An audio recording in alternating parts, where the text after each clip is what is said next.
welcome to Trace Hey guys, Tea. and welcome back to Trace Tea, where the conversation is always tasty.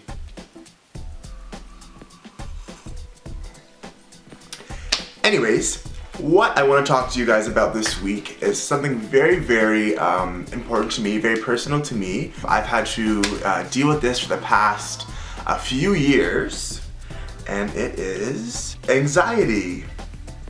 So basically there are numerous types of anxiety that people can identify with and are going through, have gone through, have overcome. Some of them they have to live with. And there's also numerous types of signs and symptoms, and that can be anywhere between vomiting, shaking, sweating, and different things like that, different coping mechanisms for different people. So I just wanted to share with you guys my experience with anxiety, and hopefully can kind of create some awareness for you guys. If you can relate, if you have any experiences yourself, especially when it comes to mental health and awareness, I feel that it's very important to not only take care of your physical health, but your mental health as well.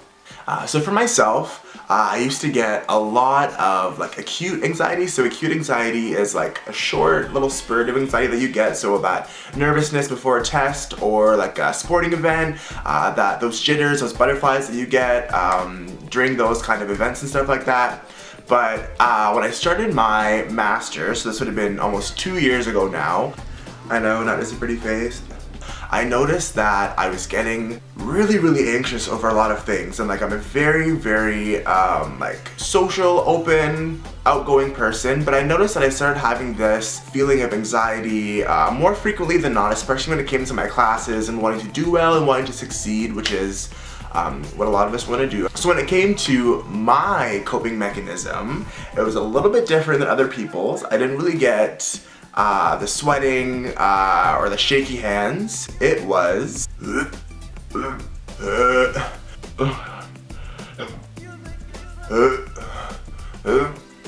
you guessed it, it's gagging. My coping mechanism for my anxiety was gagging. And if you can imagine how embarrassing and how difficult it was to cope with that at times, it was brutal, and it just came about, and it came in bouts where I normally would be able to do things, but then because of my anxiety and just the way that your anxiety kind of works sometimes, I would be driving in the car. I would be at the club, for instance. Get it, whoa, and then want to gag. And for me, it was more of like a release. I was able to want to expel or get rid of that anxiety through gagging. There came to a point where literally I was getting nervous and anxiety about not wanting to gag, and then and vice versa, gagging because I was getting nervous about gagging. I know.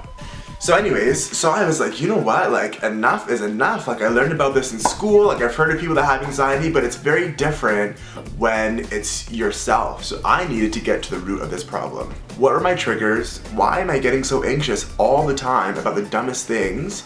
And how am I gonna fix this? How am I going to help myself to get better? So for me, it took a lot of self-reflection, a lot of just understanding my body, understanding myself, and just changing my mindset on things. So when it came to things let's say going out to the club or driving, to myself, Trey, you've done this numerous times, chill, put on a fire track, enjoy the experience for what it is, and stop thinking about ahead, stop thinking about what's gonna happen if I do this. Live in the moment and just kind of focus on the task at hand and stop focusing on the anxiety, stop focusing on the gagging aspect of it. And so it took weeks and months to slowly rewire my brain to kind of relax, chill. And my advice to people who have anxiety, whether it's OCD or social anxiety disorder, whatever you want to call it, you need to find a healthy way to help release and something for you to focus on to help you and your anxiety. So for me, it was definitely going to the gym. I have a great support system with friends and family that really helped me out. As I said, just make sure, that's the biggest thing you take away from this video, is making sure that you take time for yourself. Whether it be going to the gym, traveling, trying a new restaurant, spending time with your significant other, whatever your thing is, make sure that you make time to do it, because in today's day and age with work, school, applications, whatever it may be, we get so lost in all of these things and we just forget to take time for ourselves. To take time to enjoy life and enjoy yourselves. Just do it. Live your life. And don't let it take over your life. That's another big thing. Do not let it consume you. That's what it did for me, and it was horrible. It was really bad. So yeah. So anyways, if you guys have any questions in regards to anxiety, as I said, I did study quite a bit of it in school. I personally went through it myself. I've had some really tough lows, some really high highs. But yeah, if you have any questions, feel free to email me, feel free to comment. Don't call me, actually, no, don't call me. But you know what I mean. We can have a conversation about it. Obviously, I can incorporate and express everything that I've gone through in regards to anxiety in a few minutes in a video and stuff, but feel free to reach out.